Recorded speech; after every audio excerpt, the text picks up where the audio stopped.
Okay, so we're gonna get started on this recipe. The first thing we've got here is a bowl that has half of a box of prepared stuffing mix in it. Now, you wanna use the prepared stuff. It's already got a bunch of spices in there. What's going on in the stove is turning into fireworks. It's very exciting right now. Always good. I'm gonna pop that. Oh man, that's good. Okay, cool. Delicious, delicious. Okay, so I have got that half a box of stuffing mix in here, mixed with half a cup of chicken stock. That was nice and warm. That's gonna absorb into that stuffing mix, give you little hits of stuffing. Every few bites, it's gonna be beautiful. Now you wanna set that aside to let that absorb and to cool to room temperature. Now, while that's doing its thing, let's go talk about the fireworks that are happening on the stove right now. So we have got in this pan 50 grams of pancetta. And in addition, just because it's the season, I added in 2 teaspoons of butter, because why not? And then there's also a shallot going on in there and a tablespoon of sage. That's a lot of sage, but since we're crisping it up, it's gonna kind of pull back. It smells like a holiday dinner in here already. I'm very pumped about it. All right, that's looking great. Now, if you want, at this point, you could set this aside, let it cool to room temperature right now. But what I'm gonna do is I'm gonna deglaze the pan just to add in some more flavor. Now, you could do a little splash of chicken stock. You could do a little splash of white wine, but I'm gonna do brandy, because, you know, 'tis the season, you know? All right, pop a little bit of that in your eggnog and you're good to go.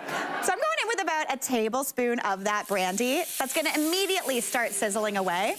And there's something about the smell of brandy and shallots together that just smells absolutely out of control. You gotta lean back because you might have just got a little sip of brandy in that steam.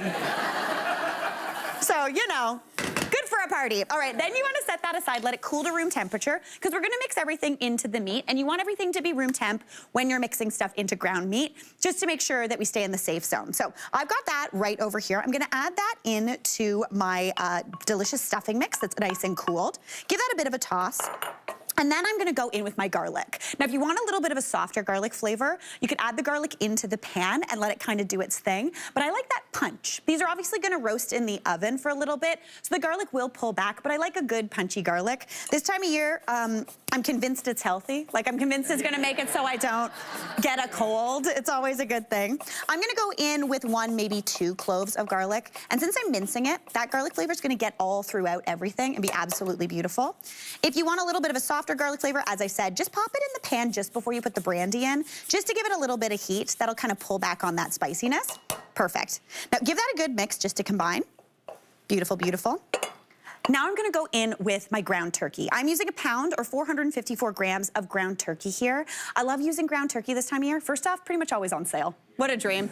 You could also, if it's not on sale, I can guarantee you ground chicken is on sale, and you can lie to everybody and pretend that it's chicken and turkey. You're good. So I'm gonna go into the bowl with that.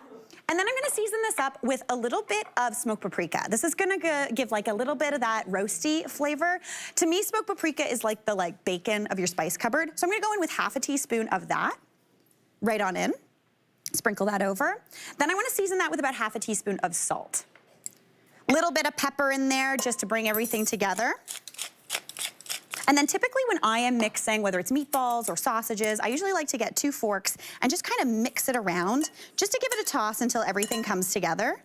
Do you know what else? Something else that would be really good in here, and sounds a little strange, the tiniest little pinch of nutmeg would be nice. Because honestly, I know, guys.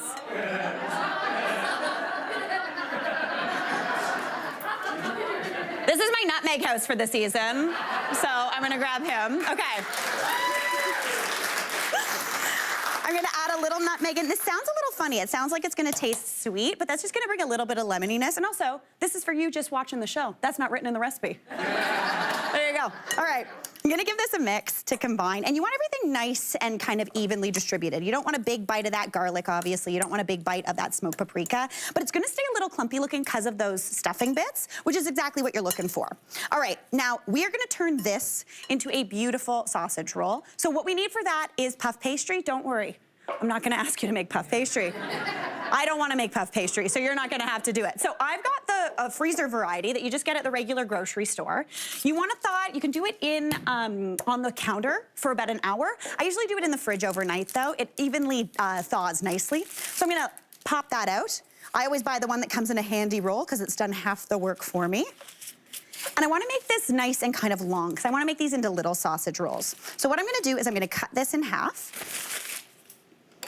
And I wanna kind of join them together. Let's see how well I cut those in half.